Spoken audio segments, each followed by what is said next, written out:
Hello everyone, fourth semester student. हम लोग आज डायरेक्ट टैक्स करेंगे। तो डायरेक्ट टैक्स में हम लोग लास्ट क्लास में पीजीबीपी स्टार्ट किए थे, profit and gain of business and profession. तो हम लोग पहला क्लास में profit and gain of business profession में क्या सीखा था? डेप्रिसिएशन। तो डेप्रिसिएशन के बारे में क्या समझाया था आप लोग को कि कोई भी एसेट 180 डेज से कम चलेगा तो हाफ ईयर, 180 डेज से ज्यादा चलेगा तो पूरा साल का डेप्रिसिएशन। खैर वो तो पहला क्लास में हम समझा दिए, एक बार ब्रीफ में बता दिया आप लोग को। तो हम आप लोगों को क्या समझाया था कि profit and gain of business profession chapter के अंदर 4 टॉपिक है। पहला टॉपिक है depreciation, number 2 business, number 3 partnership business and number 4 profession. तो आज हम लोग करेंगे प्रोफेशन। प्रोफेशन पे 2 क्लास देंगे। आज हम लोग प्रोफेशन का 2 सम्स करेंगे, फिर हम लोग प्रोफेशन का नेक्स्ट क्लास पे 2 सम करेंगे। बिजनेस को इसके बाद स्टार्ट करेंगे, पहले हम लोग प्रोफेशन कर लेते हैं। सर ये प्रोफेशन इस चैप्टर में हम लोग को करना क्या है, क्या समझना है, हम आप लोग समझा दें। देखिए, अगर आप एक बात पूछे आप लोग से कि आदमी जब बिजनेस करता है तो अगर कोई आदमी सैलरी में काम कर रहा है, कहीं पर काम कर रहा है, वो अलग से भी बिजनेस कर सकता है। लेकिन इंसान बिजनेस को 2 हिस्सा बांट दो। आप लोग कॉमर्स में पढ़े होंगे कि बिजनेस एक्टिविटीज 3 हिस्सा में डिवाइड होता है, बिजनेस, प्रोफेशन एंड एम्प्लॉयमेंट। तो यहाँ पर बात आता है प्रोफेशन। जैसे अगर मेरा बात करो तो हम भी एक प्रोफेशन पे, ठीक है, हम कहीं पर काम कर भी रहे हैं, किसी कंपनी में काम कर रहे हैं, लेकिन मुझे पार्ट टाइम मिलता है तो हम टीचिंग भी करते हैं। तो जो ये टीचिंग कर रहे हैं तो बिकॉज ऑफ माई स्किल, क्योंकि मेरे अंदर हुनर है, मेरे अंदर स्किल है जिसे हम पढ़ाते हैं, तो इस पढ़ाकर हम पैसा कमा रहे हैं। तो ये जो पैसा कमा रहे हैं ये मेरा प्रोफेशन के अंदर चलेगी। बिजनेस का अंदर बिजनेस का जो पार्ट है प्रोफेशन में चले गया। तो प्रोफेशन का अगर बात करें तो बहुत इंसान अलग अलग प्रोफेशन पे है। Teacher, lawyer, doctor, chartered accountant, बहुत प्रोफेशन है। तो हर प्रोफेशन हम लोग इसमें नहीं करेंगे। आप लोग का सीयू का सिलेबस पे सिर्फ 2 ही प्रोफेशन है, एक डॉक्टर और एक चार्टर्ड अकाउंटेंट। क्या बोला? डॉक्टर और चार्टर्ड अकाउंटेंट। सर करना क्या है, अब समझा रहे।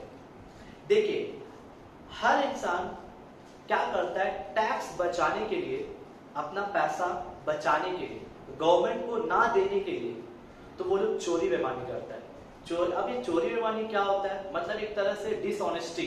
अब ये डिसऑनेस्टी क्या होता है? एग्जाम्पल दे रहे, जैसे कि अगर हम एक डॉक्टर है, चलिए मान लेते हैं हम अगर डॉक्टर है, तो मेरा डॉक्टर का जो मेरा अपना चेंबर है, उस चेंबर से हम पेशेंट से फीस लेते हैं।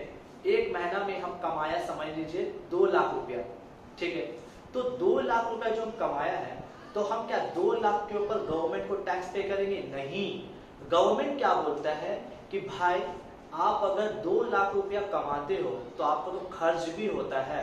तो हम क्या करेंगे, हम गवर्नमेंट को बोलेंगे कि देखिए सर, हम 2 लाख रुपया कमाया जरूर है, लेकिन हम खर्च भी किया है, तो हम खर्च जितना भी किया हम उसको माइनस करेंगे। एग्जाम्पल का तौर पे हम रेंट पे क्लिनिक चला रहे हैं, तो हम क्लिनिक का रेंट दे रहे हैं, हम एक कंपाउंडर को रखा है, कंपाउंडर को सैलरी दे रहे हैं, ठीक है, इलेक्ट्रिसिटी है, बहुत सारा खर्चा है, तो हम वो सब खर्चा को माइनस करेंगे। एग्जाम्पल का तौर पे उस मंथ में मेरा 1 लाख रुपया खर्च हुआ।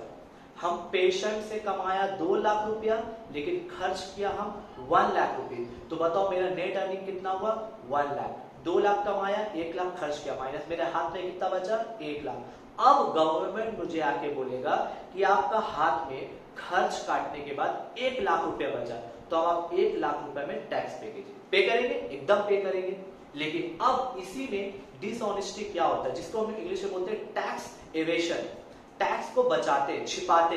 तो कैसे छिपाएंगे हम इसमें क्या करेंगे, हम कमाया 2 लाख रुपया, हम कमाया 2 लाख रुपया, लेकिन हम किया क्या? खर्चा किया 1 लाख रुपया, लेकिन हम जबरदस्ती एक्स्ट्रा घर का खर्चा, बच्चा का ट्यूशन फीस, कुछ ना कुछ खर्चा में एक्स्ट्रा दिखाया। जैसे कि खर्च मेरा हुआ, मेरा जो प्रोफेशन है दैट इज डॉक्टर, तो डॉक्टर से रिलेटेड जो खर्च होता है वो 1 ही लाख हुआ था, लेकिन हम जबरदस्ती एक्स्ट्रा 30,000 रुपया एक्स्ट्रा खर्चा दिखाया, घर का, गाड़ी खर्चा, एक्स्ट्रा कुछ भी खर्चा दिखा दिया। हम गवर्नमेंट को दिखा रहे 1,30,000 रुपीज मेरा एक्सपेंस हुआ। तो गवर्नमेंट क्या बोलेगा अभी कि भाई आप 2 लाख रुपया कमाए हैं और आपका खर्च हुआ 1,30,000। हम गवर्नमेंट को बोल रहे हैं कि हम 2 लाख कमाया लेकिन खर्चा किया 1,30,000, तो मेरा हाथ में कितना बचा 70,000। कितना बचा हाथ में 70,000। तो हम टैक्स गवर्नमेंट को किस अमाउंट पे देंगे 70,000 पे। तो बताओ मेरा टैक्स बचा यहाँ पर एकदम बचा। लेकिन ये जो टैक्स बचाया क्या ये सही है गलत है। क्यों गलत है क्योंकि गवर्नमेंट क्या बोलता है कि आपको गवर्नमेंट अलाउ किया कि जाइए आप एक्सपेंस माइनस कीजिए, लेकिन झूठा एक्सपेंस माइनस मत कीजिए। जो आपका प्रोफेशन है उसी प्रोफेशन का खर्चा सिर्फ माइनस कीजिए। जो आपका प्रोफेशन से हट के है आप वो खर्चा माइनस नहीं कर सकते। तो ऑडिटर्स लोग क्या करता है, सीए लोग, चार्टर्ड अकाउंटेंट लोग क्या करता है, जब किसी प्रोफेशन का जब फाइल बनाता है ना तो उसमें वो बंदा बोलता है कि भाई मेरे को इतना पैसा बचाना है, टैक्स कम पे करना है। तो सीए लोग क्या बोलता है चलिए ठीक है हम आपका पैसा बचा देंगे, ये वो खर्चा एक्स्ट्रा दिखाकर। लेकिन ये गलत है। तो गवर्नमेंट क्या करता है वो लोग फिर से रेडी करता है, वो लोग आपका अकाउंट चेक करेगा और चेक करेगा कि जो खर्चा गलत है वो हटा देगा। गवर्नमेंट बोलेगा कि नहीं जो सही खर्चा है आप वो दिखाइए, जो सही इनकम है वो दिखाइए। गवर्नमेंट आपको ये भी रिलीफ देता है कि भाई अगर हम डॉक्टर हैं तो सिर्फ डॉक्टर वाला इनकम जोड़ेंगे, कोई और इनकम नहीं जोड़ेंगे। क्यों बताइए तो, क्योंकि अगर हम डॉक्टर वाला इनकम में कोई और इनकम जोड़ देंगे तो मेरा कमाई बढ़ जाएगा। इनकम अगर बढ़ेगा तो हमको टैक्स ज्यादा देना पड़ेगा। तो गवर्नमेंट आपको क्या बोलता है, गवर्नमेंट बोलता है कि आप टैक्स पे कीजिए उस अमाउंट पे जो आपका रिजनेबल इनकम हो। जैसे कि हम जो प्रोफेशन से कमा रहे हैं और जो प्रोफेशन से खर्चा कर रहे हैं, तो जो आपका वैलिड इनकम है और जो वैलिड एक्सपेंस है, वैलिड इनकम से वैलिड इनकम एक्सपेंस को माइनस करके जो बचेगा आप उसी पे टैक्स पे कीजिएगा। अब एक एग्जांपल दे रहे हैं, हम आपको बोला ना जैसे कि suppose I am a doctor, तो हम पेशेंट से कमा रहे हैं लेकिन जो मेरा खर्च हो रहा खर्चा तो माइनस कर रहे हैं, लेकिन हम क्या किया, हम मेरा बच्चा था, बच्चा का ट्यूशन फीस पे किया। तो ट्यूशन फीस को आप प्रोफेशन खर्चा में दिखा सकते हैं, ये आपका प्रोफेशन का पार्ट है नहीं। अच्छा हम अपना घर का रेंट पे किया, भाई घर का रेंट पे करना प्रोफेशन से कैसे रिलेटेड हो गया, गलत। हम लोग को प्रोफेशन का जो खर्चा होता है वही माइनस करेंगे, ठीक है। तो बहुत इजी पार्ट है, 10 मार्क्स का आता है प्रोफेशन, अच्छे से कर लीजिए क्योंकि आप लोगों का सिलेबस में सिर्फ 2 ही पार्ट है, एक चार्टर्ड अकाउंटेंट एक है डॉक्टर। तो हम जो पहला सम कर रहे हैं वो हम कर रहे हैं चार्टर्ड अकाउंटेंट का। Some number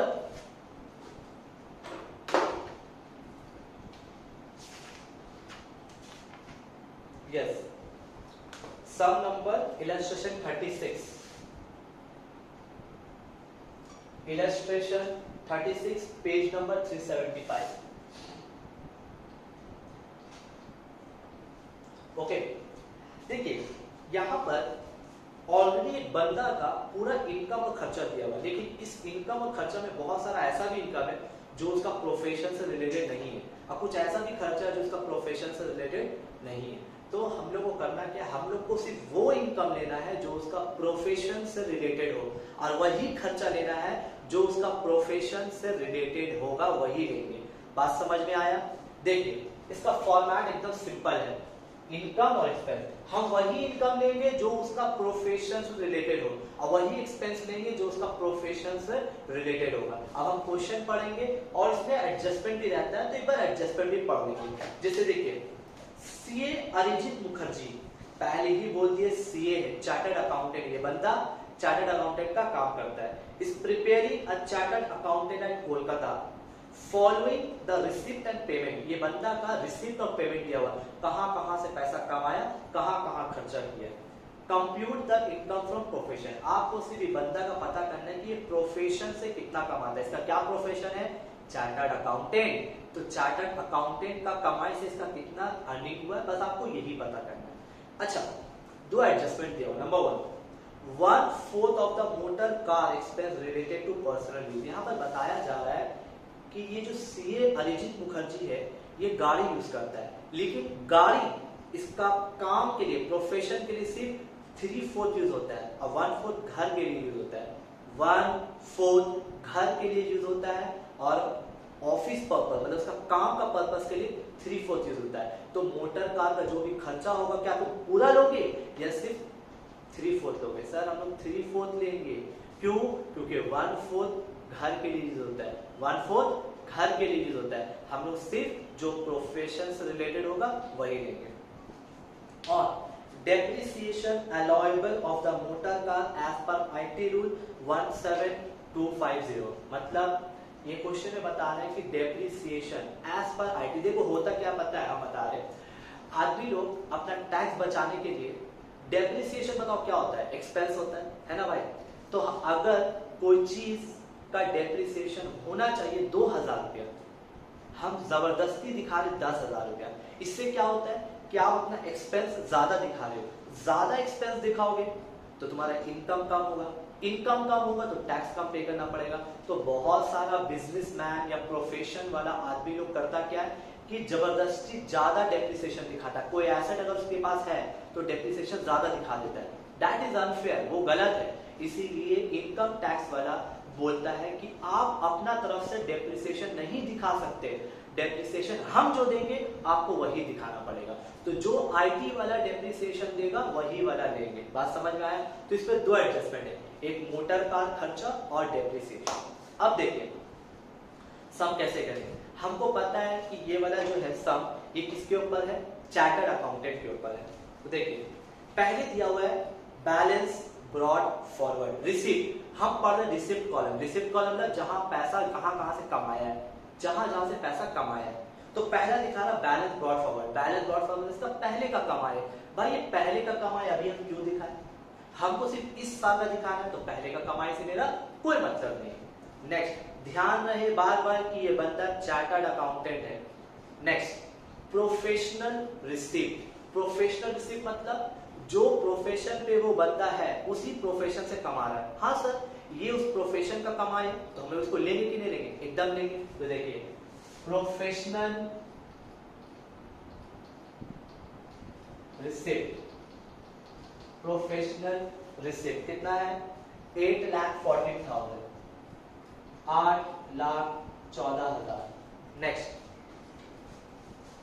income from accounting work, income from accounting work इसका मतलब क्या होता है, इसका मतलब ये होता है कि ये अकाउंटिंग से पैसा कमा, भाई इसका काम ही वही है, ये चार्टर्ड अकाउंटेंट है, इसका काम ही अकाउंट्स का काम करना, तो ये उसका प्रोफेशन से रिलेटेड है डेफिनेटली सर, क्योंकि ये बंदा चार्टर्ड अकाउंटेंट है। तो चार्टर्ड अकाउंटेंट है तो चार्टर्ड अकाउंटेंट का काम ही क्या होता है, अकाउंट्स रेडी करना। और यहाँ पर क्या लिखा है इनकम फ्रॉम अकाउंटिंग वर्क, तो ये उसका प्रोफेशन का इनकम है, हम इसको लेंगे income from accounting work, income from accounting work 40,000। Next salary from college as a guest, salary from college as a guest. एक दिन एज हम सीए अरिजीत मुखर्जी है, हम क्या कर रहे हैं, हम एक दिन ऐसे कॉलेज चले गए एज अ गेस्ट बन के, लेक्चर दे दिया अकाउंट्स के ऊपर, ठीक है लेक्चर दे दिया। तो कॉलेज का प्रिंसिपल मुझे 10,000 रुपया दे दिया, बोला कि सर आपके लिए ऐसी सैलरी, तो ये क्या मेरा प्रोफेशन रिलेटेड, डेफिनेटली नहीं भाई। ये कहां से, हम तो एक दिन उठ के चले गए तो कमा लिया, क्या ये मेरा रेगुलर काम है, नहीं। हम ऐसे उठ के चले गए, एक दिन लेक्चर दे दिया कॉलेज में जाके, तो ये मेरा प्रोफेशन से रिलेटेड खर्चा, क्योंकि हम किसी का अकाउंट्स रेडी नहीं किया, किसी का अकाउंट प्रिपेयर नहीं किया, तो ये मेरा प्रोफेशनल इनकम नहीं है। ये हम पार्ट टाइम ऐसे चले गए कॉलेज तो हम लेक्चर दे दिया, ये कमाई मेरा प्रोफेशन से रिलेटेड नहीं है। Next gift from client on appreciation of service, देखिए यहाँ क्या लिखा है गिफ्ट फ्रॉम क्लाइंट। ये क्लाइंट कौन होता है भाई, क्लाइंट हम अगर चार्टर्ड अकाउंटेंट है तो हम, मेरा क्लाइंट कौन होगा, जिसका हम अकाउंट रेडी करते हैं, जो भी आदमी लोग बिजनेस करता है उसका अकाउंट रेडी करते हैं, वो मेरा काम से खुश होके मेरे को गिफ्ट दे रहा है। तो याद रहे कोई भी बंदा अगर प्रोफेशन पे है और वो बंदा को उसका काम के लिए कोई भी उसका क्लाइंट उसको अगर गिफ्ट देता है वो उसका प्रोफेशनल इनकम होता है। ये बात याद रखिएगा, कोई भी प्रोफेशनल बंदा अगर किसी भी क्लाइंट का अच्छा काम करता है तो उस एज अ एप्रिसिएशन उसका काम से खुश होकर जब क्लाइंट उसको कुछ पैसा देता है या गिफ्ट देता है वो उसका प्रोफेशनल इनकम होता है। तो gift from client gift from client, तो क्लाइंट से कितना पैसा मिला हमको 20,000। बट ख्याल रहे अब मेरा बर्थडे है, अब मेरा बर्थडे में कोई मेरे को गिफ्ट दे रहा है, बोला भाई रख लीजिए आपका गिफ्ट है 20,000 का कैश, तो ये आप नहीं ले सकते क्योंकि ये मेरा बर्थडे का गिफ्ट है, ये मेरा पर्सनल मैटर है, हम इसको प्रोफेशन से नहीं जोड़ सकते। प्रोफेशन से जो जुड़ा रहेगा वही लेंगे। तो मेरा गिफ्ट अगर कोई दे रहा है तो बोले सर यहाँ तो गिफ्ट मिला, भाई गिफ्ट कौन दिया? क्लाइंट ने दिया। क्यों दिया? क्योंकि मेरा काम से खुश होकर दिया है। अब हमको कोई बर्थडे गिफ्ट दे रहा है तो थोड़ी ना मेरा काम से खुश होकर दिया है, वो तो जस्ट साल में एक बार बर्थडे था तो कोई मुझे गिफ्ट दे दिया, तो ये मेरा प्रोफेशन का इनकम नहीं है। Next, examiner remuneration. Examiner remuneration मतलब हम अकाउंट्स का बहुत अच्छा नॉलेज है तो हम एक दिन चले गए कॉलेज, वहां पर पेपर साइन किया, तो पेपर साइन करने पे मुझे कुछ पैसा मिला, that is not a part of your professional income. Why? Because ये मेरा रेगुलर काम नहीं है, ये एक दिन उठ के कॉलेज चले गए तो पेपर साइन कर दिया, तो ये मेरा प्रोफेशनल इनकम नहीं है, नहीं लेंगे। तो इस बंदा का देखो 7 से 6 इनकम दिया था, लेकिन हम सिर्फ लिया के 3 लिया। क्यों? क्योंकि बाकी सब इनकम उसका प्रोफेशन से रिलेटेड नहीं था, इसीलिए हम इसको नहीं लिया। अब हम आते हैं लाइन से एक्सपेंस। सैलरी टू स्टाफ मतलब हम एक सीए है तो मेरा बहुत सारा स्टाफ लोग काम करता है तो हम लोग को सैलरी दे रहे, तो ये मेरा क्या है? प्रोफेशनल एक्सपेंस है। Salary to staff 2,79,500।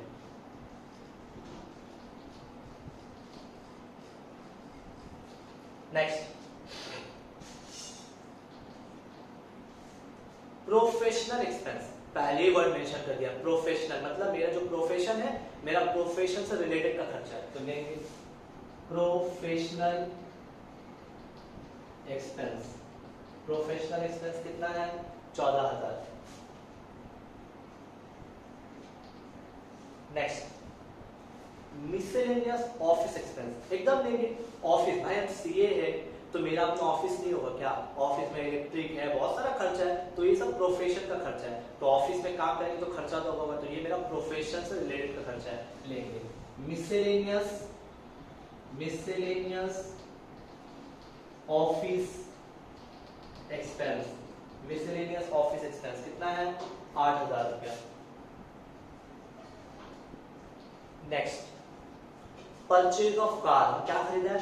गाड़ी खरीदा है। गाड़ी खरीदना खर्चा नहीं है, गाड़ी खरीदना मतलब एसेट खरीद रहे आप, तो आप इसको खर्च नहीं दिखा सकते। अब जबरदस्ती क्या किया? हम गाड़ी खरीदा, हम गवर्नमेंट को दिखा दिया कि हम खर्चा किया, गवर्नमेंट बोलेगा भाई आप गाड़ी खरीदे कोई खर्चा नहीं किए, ये आपका एसेट है, आप इसको खर्चा नहीं दिखा सकते, आप इसको हटा दीजिए, तो हम इसको खर्चा दिखाएंगे? नहीं दिखा सकते, ये मेरा प्रोफेशनल एक्सपेंस नहीं है, ये मेरा एसेट है।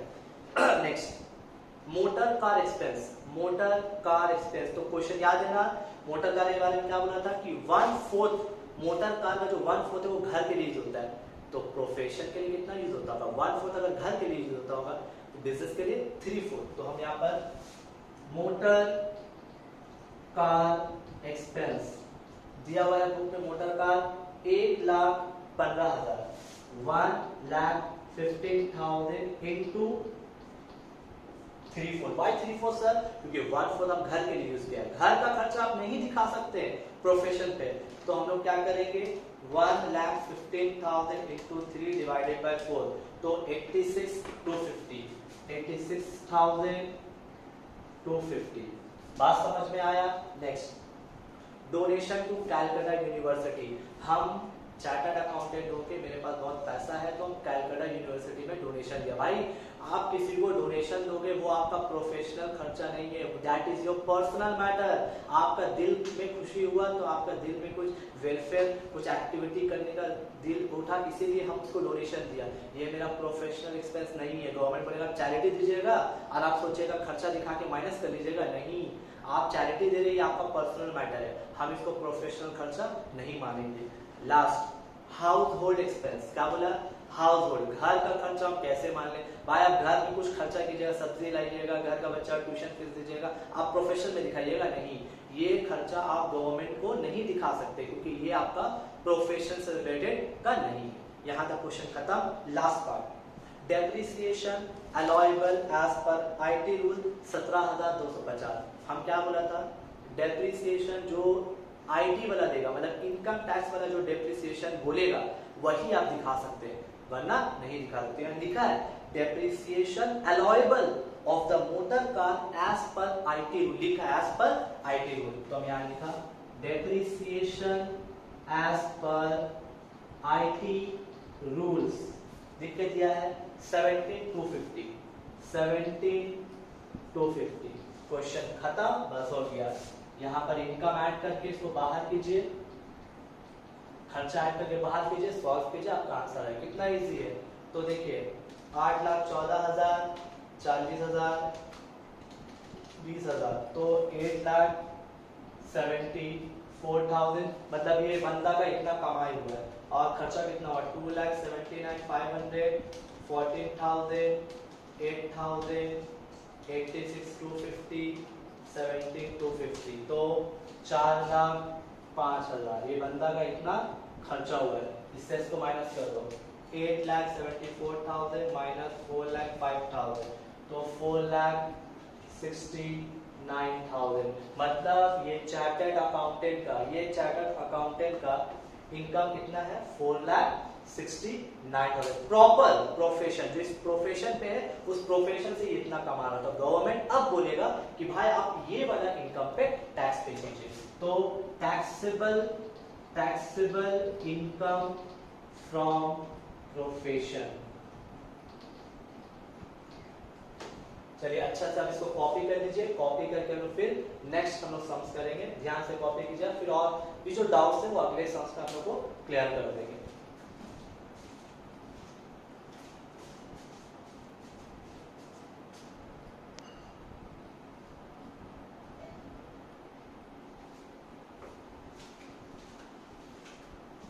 तो next sums, problem number illustration number 38, page number 378। फिर से सुनिए, इलस्ट्रेशन नंबर 38, पेज नंबर 378। अब हम लोग करेंगे डॉक्टर के लास्ट पिछला वाला सम में हम लोग चार्टर्ड अकाउंटेंट का किया था ना। पहले बोला है सीयू में आप लोगों को दो ही प्रोफेशन के ऊपर सम आता है, chartered accountant, doctor. Chartered accountant का किया, हम लोग डॉक्टर का करेंगे। अच्छा सुनिए question, mister Rupam Goswami 45 year, a medical practitioner at Kochi. ये बंदा मेडिकल प्रैक्टिशनर मतलब doctor already, his income and expenditure given, इसका इनकम और खर्चा दिया हुआ। आपको सिर्फ इसको पता करना है कि ये बंदा का प्रोफेशन से इनकम कितना है। कमाई तो बहुत जगह से कमाते हैं, खर्चा बहुत जगह कर रहे हैं, लेकिन हम लोग वो इनकम लेंगे, वही खर्चा लेंगे जो उसका प्रोफेशन से रिलेटेड होगा। जैसे कि पहला एडजस्टमेंट यहाँ पर दिया हुआ है कि क्लिनिक इक्विपमेंट। देखिए ये बंदा डॉक्टर है, तो बंदा जो डॉक्टर होता है उन लोग के पास सर्जिकल इक्विपमेंट होता है ऑपरेशन करने के लिए। तो सर्जिकल इक्विपमेंट लेने के लिए क्या होगा, एसेट होगा। तो ये चीज दिमाग में याद रखना, सर्जिकल इक्विपमेंट जो होता है डॉक्टर लोग के लिए एसेट होता है। तो बता रहे कि बंदा के पास, डॉक्टर के पास पहले से 1 अप्रैल को ओपनिंग WDV, याद कीजिए पिछला क्लास डेप्रिसिएशन वाला टॉपिक आ रहा है, इसके पहले से 3,60,000 का सर्जिकल इक्विपमेंट है। और न्यू एक्विजिशन और फिर नया इक्विपमेंट खरीदा है फिर से इस साल 1 अक्टूबर को 80,000 का, 1 अक्टूबर को 80,000 का। खैर इसका हम काम करते, अभी करें, क्लियर कर लेते। याद कीजिए लास्ट क्लास में डेप्रिसिएशन में क्या समझाया था कि अगर कोई भी एसेट का डेप्रिसिएशन निकालना हो, अगर टैक्स में बात करें तो उसका हम लोग डायरेक्ट नहीं कर सकते, हम लोग को सम्स ऐसे करना पड़ेगा। देखिए याद कीजिए हम लोग लास्ट पिछला वाला क्लास में डेप्रिसिएशन में क्या समझाया था, पहले क्या लिखते, ओपनिंग WDV एज ऑन 1 अप्रैल 19। ये डॉक्टर के पास पहले से ही इसका पास अपना सर्जिकल इक्विपमेंट है, कितना का 3,60,000 लिख दिया। फॉर्मेट के हिसाब से इसके बाद क्या आता है, plus purchase during the year. ये डॉक्टर और भी इक्विपमेंट खरीदा, सर्जिकल इक्विपमेंट 80,000 का।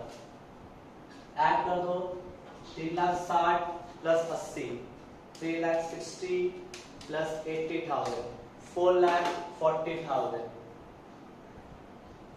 इसके बाद क्या होता है बताओ तो, सेल ड्यूरिंग द ईयर, कुछ भी नहीं सेल किया है ये डॉक्टर, अपना कोई भी सर्जिकल इक्विपमेंट बेचा नहीं। मतलब इसके पास at the end of the year कितना रुपया का इक्विपमेंट है, 4,40,000। अब बात है कि अगर जब हम डेप्रिसिएशन देंगे तो हम कैसे देंगे, क्योंकि ये बंदा, ये डॉक्टर के पास पहले से ही 3,60,000 का इक्विपमेंट था और 80,000 का नया इक्विपमेंट खरीदा। नया कब खरीदा है? अक्टूबर में। जब कोई बंदा अक्टूबर में खरीदा है तो अक्टूबर, नवंबर, दिसंबर, जनवरी, फरवरी, मार्च, कितना दिन हो गया बताओ तो? 6 मंथ। 6 मंथ कितना हो गया? 6 × 30। अक्टूबर में कितना तारीख खरीदा है? 1 अक्टूबर को खरीदा है। तो अगर 1 अक्टूबर को खरीदा मतलब 6 महीना। अक्टूबर, नवंबर, दिसंबर, जनवरी, फरवरी, मार्च, 6 महीना। 6 × 30 अप्रॉक्स 30 डे पकड़ो, 180 डेज। मतलब जो नया एसेट खरीदा है वो 180 डेज क्रॉस हो गया। इसका मतलब क्या है कि दोनों पे मतलब टोटल पे हम लोग पूरा साल का डेप्रिसिएशन देंगे। क्यों सर? क्योंकि पुराना तो पुराना है, नया हम 1 अक्टूबर को खरीदा है। 1 अक्टूबर मतलब 6 महीना चला है। 6 महीना का मतलब अप्रॉक्स अगर पकड़े 180 डेज क्रॉस हो गया, तो नया एसेट भी 180 डेज क्रॉस हो गया, तो मतलब पूरा साल अज्यूम करेंगे। अब क्वेश्चन देखो, यहाँ पर बता रहा है rent paid include 28,800 paid by cheque toward for his resident. बताया जा रहा है कि ये डॉक्टर जो है अपना क्लिनिक का रेंट पे कर रहा है, लेकिन उस क्लिनिक का रेंट पे 28,800 ऐसा रेंट है जो उसका अपना घर का रेंट है। भाई आप अपना घर का रेंट प्रोफेशन पे नहीं दिखा सकते, आप अपना घर का रेंट अपना प्रोफेशन पे नहीं दिखा सकते, तो ये क्या करोगे? वो जो रेंट पे किया क्लिनिक का वहां से लेस कर देंगे, क्योंकि government doesn't allow any expense which are related to personal use. तो ये बंदा क्या किया? अपना क्लिनिक का रेंट के साथ घर का रेंट ऐड कर दिया, घर का रेंट हटा देंगे। Next, rent receive. यहाँ पर ये बंदा को अपना रेंट मिला है कोई चीज का, हो सकता है ये अपना कोई घर वर भाड़ा वाड़ा दिया हुआ है, क्वेश्चन पढ़ेंगे समझ में आएगा। Next, rate of depreciation. Equipment पे डेप्रिसिएशन बोला 15% लेने। इक्विपमेंट में मतलब ये जो इक्विपमेंट में डेप्रिसिएशन कितना लेने बोला है? 15%। तो चलिए डेप्रिसिएशन ले लेते हैं। भाई सिंपल सा बात है भाई, पुराना और नया दोनों ही पूरा साल चला है, क्योंकि नया वाला एसेट 180 दिन क्रॉस हो गया, तो पूरा पे हम 15% लेंगे। तो 4,40,000 इंटू 15%, तो 4,40,000 का 15%, 4,40,000 इंटू 15% होता है 66,000। तो सर मेरा डेप्रिसिएशन का काम रेडी है। अब हम सब पढ़ते हैं, देखो इस लाइन से हम पढ़ते, सुनोगे अच्छा से। मेडिसिन कंज्यूम मतलब ये बंदा डॉक्टर है, इसका अपना क्लिनिक है, इसका मेडिसिन कंज्यूम्ड हुआ है। मेडिसिन कंज्यूम मतलब मेडिसिन खर्च किया है। तो भाई मेडिसिन में पैसा वेस्ट करना, मेडिसिन में पैसा लगाना, या आप पेशेंट को मेडिसिन दे रहे हो, तो ये आपका क्या है? प्रोफेशनल एक्सपेंस है। मेडिसिन कंज्यूम, मेडिसिन कंज्यूम कितना है? 6,72,000। Next, staff salary. आपका अपना क्लिनिक है, बहुत सारे स्टाफ लोग को रखे, वहां पर देखभाल करता है, तो ये आपका प्रोफेशनल खर्चा है। स्टाफ सैलरी, स्टाफ सैलरी कितना है? 3,40,000। Next, clinic consumable. Clinic consumable मतलब क्या होता है? क्लिनिक का कंज्यूमेबल का मतलब होता है जैसे बैंडेज, सिरिंज, अच्छा जो इंजेक्शन दिया जाता है, तो ये सब क्या है? क्लिनिक का ये सब खर्चा है, तो ये सब गवर्नमेंट अलाउ करेगा। भाई आपका प्रोफेशन खर्चा है, तो लिखेंगे clinic consumable. Clinic consumable, clinic consumable कितना है? 1,24,000। Next, rent paid. Government allow कर रहा है कि आपका अपना क्लिनिक आप रेंट पे करते हैं, दैट इज अ प्रोफेशनल। लेकिन ये बंदा क्या किया था? अपना घर का रेंट को प्रोफेशन का रेंट के साथ जोड़ दिया था, तो हम लोग क्या करेंगे? घर वाला रेंट को माइनस कर देंगे। रेंट हम यहाँ पर पे किया है 96,000, लेकिन हम लोग क्या करेंगे? घर का जो रेंट है उसको माइनस कर देंगे। घर का रेंट है 28,800, एडजस्टमेंट में दिया हुआ है 28,800, तो 96,000 माइनस 28,800, तो 67,200, 67,200। आगे बढ़ते हैं। एडमिनिस्ट्रेटिव एक्सपेंस गवर्नमेंट अलाउ करता है। एडमिनिस्ट्रेटिव मतलब क्या?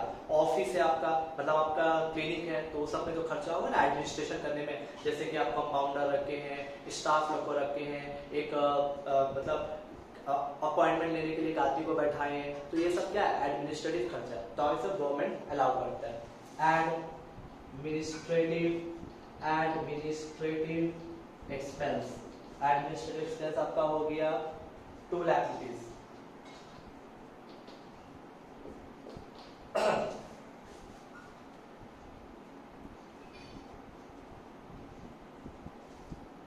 अच्छा, हम एक एडजस्टमेंट पढ़ने भूल गए थे।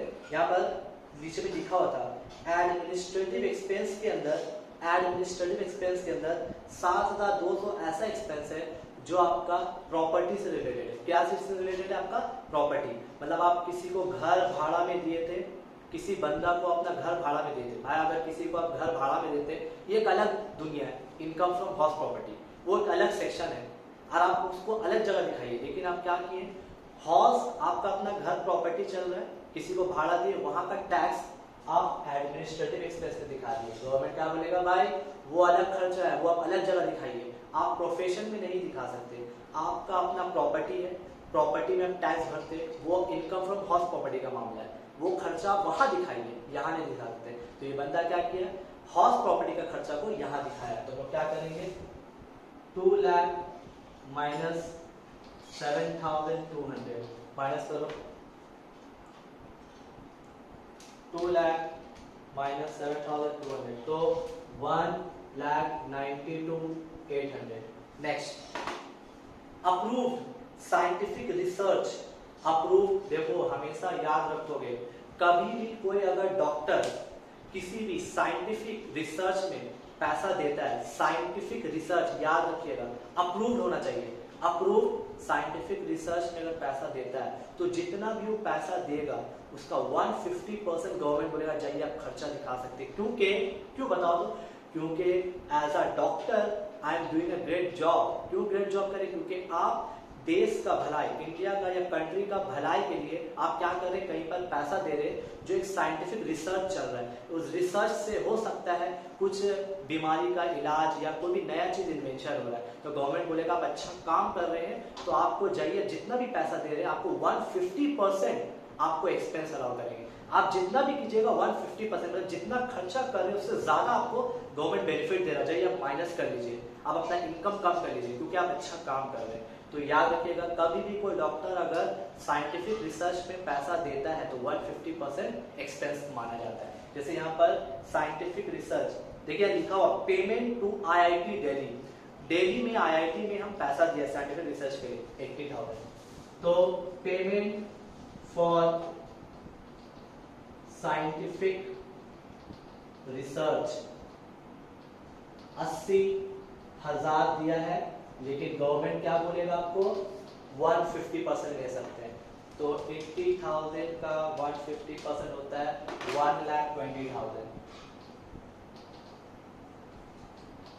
Next, depreciation of clinical equipment. वो लोग डेप्रिसिएशन दिया, हम पहले बोला था ना आपको कि आप जो डेप्रिसिएशन दिखाइएगा गवर्नमेंट अलाउ नहीं करेगा, जो आपका IT वाला देगा। IT वाला देखो यहाँ किया हुआ है, कितना डेप्रिसिएशन है 66। जो आप दिखाएं वो तो गवर्नमेंट कभी अलाउ नहीं करेगा, जो आया वो लीजिएगा। डेप्रिसिएशन 66,000। नेक्स्ट, कंसल्टेशन फीस, मतलब हम डॉक्टर है ना भाई, हम पेशेंट से कंसल्ट कर रहे हैं तो कंसल्टेशन फीस, आप जब डॉक्टर को दिखाने आते तो आप 200 या 300 400 फीस देते, वो उसका प्रोफेशनल इनकम है। तो consultation fees is a professional income of a doctor. Consultation fees है 8 lakh rupees. Next, medical charges. Medical charges मतलब आप पेशेंट लोग को दवा बेच रहे हैं या फिर आपका अपना क्लिनिक में एक तरफ सेक्शन जहाँ पर पेशेंट लोग को भर्ती भी करते हैं, तो मेडिकल चार्ज लोग से पैसा ले रहे हैं, तो ये आपका क्या है, प्रोफेशनल इनकम है। मेडिकल चार्जेस 8,80,000 रुपया। क्या समझाया आपको मेडिकल चार्जेस? कोई डॉक्टर क्या होता है अपना क्लिनिक का बगल में ही छोटा मोटा नर्सिंग होम रहता है जहाँ पर पेशेंट लोग को एडमिट कर लेता है, तो पेशेंट का एडमिट करने का पैसा जो उससे पैसा कमाते हैं वो सब मेरा मेडिकल चार्जेस हुआ, जिसको प्रोफेशनल इनकम बोला जाता है। फिर देखिए नेक्स्ट क्या दिया हुआ है, डिविडेंड फ्रॉम इंडियन कंपनी। कोई सवाल ही नहीं है, आप लोग याद कीजिए डिविडेंड फ्रॉम इंडियन कंपनी कहाँ आता है, income from other sources, professional income नहीं है। Winning from lottery, again I would say winning from lottery is a part of income from other sources, professional income नहीं है। Rent from property let out, आप अपना घर को भाड़ा चला रहे हैं, आप किसी से भाड़ा कमा रहे हैं, that is a part of income from horse property. This is not a part of your professional income. That's why it shouldn't come under the professional income. ये कहाँ का पार्ट है? ये आपका horse property का पार्ट है, इसीलिए इसको horse property मिलेंगे. जो आपका प्रोफेशन से रिलेटेड है वही लेंगे. क्वेश्चन खत्म हो गया. ऑलरेडी सब कुछ ले लिया हम लोग को. देखिए डेप्रिसिएशन का काम कर लिया, रेंट में जो मिस्टेक था ठीक कर लिया, अच्छा एडमिनिस्ट्रेटिव एक्सपेंस में जो मिस्टेक था ठीक कर लिया, डेप्रिसिएट दे दिया. बस हो गया. सॉल्व कीजिए, आराम से लाइए, ऐड कीजिए. आप हो गया आपका 16,80,000. ये बंदा, ये डॉक्टर एक 16,80,000 कमाया है. आज का खर्चा जोड़िए. 6,72,000, 3,40,000, 1,24,000, 67,200, 1,92,800, 1,20,000, 66,000. तो 15,82,000 माइनस कर दीजिए. माइनस 16,80,000 तो 98,000 इसका प्रोफेशनल इनकम है. प्रोफेशनल इनकम टैक्सेबल है. इसी पे गवर्नमेंट को टैक्स आपको पे करना पड़ेगा. 98,000. तो देखिए ये चैप्टर बहुत इजी है, प्रोफेशन वैसे ही बहुत इजी है. तो हम लोग आज चार्टर्ड अकाउंटेंट भी कर लिया और एक डॉक्टर भी कर लिया. इसको अच्छे से कॉपी कर लीजिए. नेक्स्ट क्लास में हम लोग फिर से प्रोफेशन का और 2 सम करेंगे, वो भी खत्म हो जाएगा. जितना जल्दी खत्म होगा उतना ज़्यादा अच्छा से कॉपी कर लीजिए. फिर हम नेक्स्ट क्लास में फिर प्रोफेशन करेंगे. कोई भी डाउट्स रहेगा मैसेज करके आप हमसे पूछ सकते हैं. कॉपी कर लीजिए.